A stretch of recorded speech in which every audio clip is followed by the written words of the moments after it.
Hi, I'm Ruthie, owner of Defy the Status Quo, and you're listening or watching an episode of the Defiant Business Podcast, your Monday through Friday 10-minute shot of business knowledge. So let's get into it.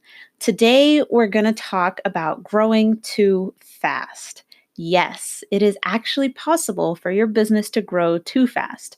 And I'm sure you're thinking, Ruthie, why are we talking about growing too fast? I'm growing too slow. I want to grow faster. Why are we talking about growing too fast? And it's because growing too fast can happen quickly. It can happen fast and it can catch you unawares. All of the efforts that you're doing right now, all of the marketing, if you're on top of your marketing, if you're following up on leads, if you're, exactly where it is that you need to be in terms of marketing and working on sales for your business, that could happen like this. It could happen in an instant, and you have to be prepared. There are certain things that you should put in place and certain decisions that you should be prepared to make in order to keep your business from failing, from growing too fast.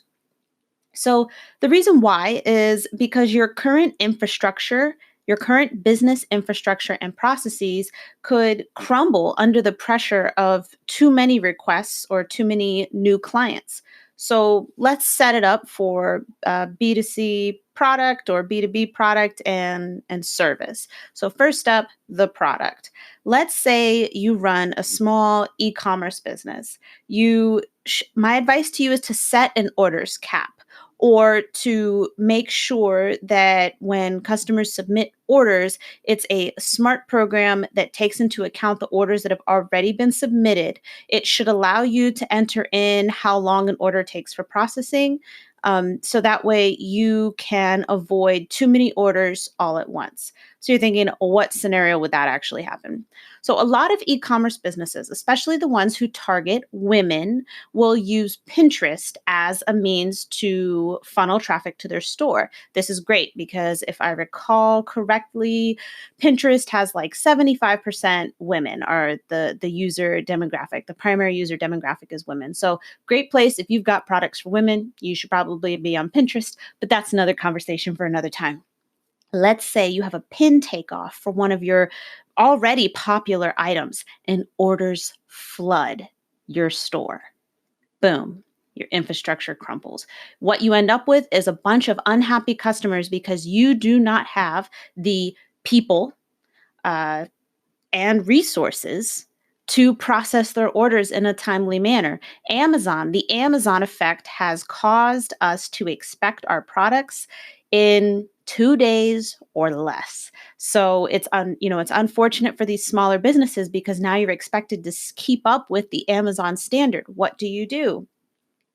So with that flood of orders and those unhappy customers, then the reviews start to pour in and they're not good. Right. And so you can kind of see where this is going. They're like, oh, I put in my order and they said it'd be there in a week, but it's already been 2 weeks and I'm so upset. It's not the customer's concern and it's not their fault if you don't have the infrastructure ready and in place to keep up with the demand for your products. So these types of reviews would be incredibly hard to come back from based on where they're placed. So if they're placed on Amazon, if they're placed in like Google My Business, if they're placed on the Google reviews, like those things are really hard to come back from. You can respond to them, but you can't take them away. So it's better to kind of set your business up in such a way that you can kind of prevent that. How do I know that this can happen? Death Wish Coffee. It's incredibly hard to find any information on it online, but lucky you, I've linked a podcast episode that mentions it in the show notes. Death Wish Coffee. Good Morning America did a show on Death Wish Coffee, and their business almost crumbled due to the flood of orders and unhappy customers that they ended up with. Could you imagine trying to give refunds for, thousands of orders because you weren't able to deliver them in a timely manner? So now you've got, all the stuff that you take into account when you're shipping those orders, or when you're trying to ship those orders when the orders are processed, right? So all the payment processing apps and platforms, they take their cut. Well, when you have to give the refund, you don't get a cut or you don't get a refund on your cut. So you still have to, let's say your product's $15 and the platform deducted a couple of dollars from you before giving you the rest of the money. You still have to refund the full $15. Right? So if that's thousands of orders, let's say it's $2, right? So you got $13, but you have to pay back 15. That's a lot of money. So you have to keep those things in mind. That's why an order cap and making sure you have a smart system in place is a really good idea if you run a product-based business. All right, service business. You're wondering, Ruthie, really, how are you going to, direct this towards a service business? It's not as big, I think. It doesn't have the potential to be quite as big with a service business because, like myself, we work with clients and the business buying cycle is typically longer. But let's say you have a web design agency and you landed a huge client and did amazing work. So now you've got them in your portfolio, you did a case study, you've been promoting the case study, and business is pouring in, or at least business interest is pouring in. Everyone wants to work with you now. Everyone in that industry, they want you to make their website look amazing too. They want you to bring that energy and turn their business website into something exciting, right? Because why wouldn't they? Like nobody wants a boring website. But you can't build proper infrastructure while you're rushed. So you have to consider, okay, maybe I need more admin people. Maybe I need more designers. Do you want to do content in-house or do you want to outsource that? Do you want to offer the full thing, full, web design and content? So then you'd have to consider content in-house or outsourcing content to a partner. And if you try to do this while rushed, you'll settle for poor talent, or at least talent that isn't up to your ideal standards if you weren't rushed. Because when you're trying to create these sorts of partnerships and bring in new employees, when you're a small business, you really need everybody to pull their weight. So the quality of work that you will put out because of these sorts of clients will be lowered, and then that kind of brings your brand image down.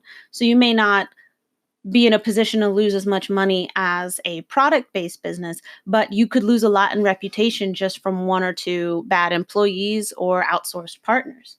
So my recommendation to you is to either turn the work away or be accustomed to, if you're full up, talk to these prospective clients and let them know, hey, in a month we will have a capacity to take on your project.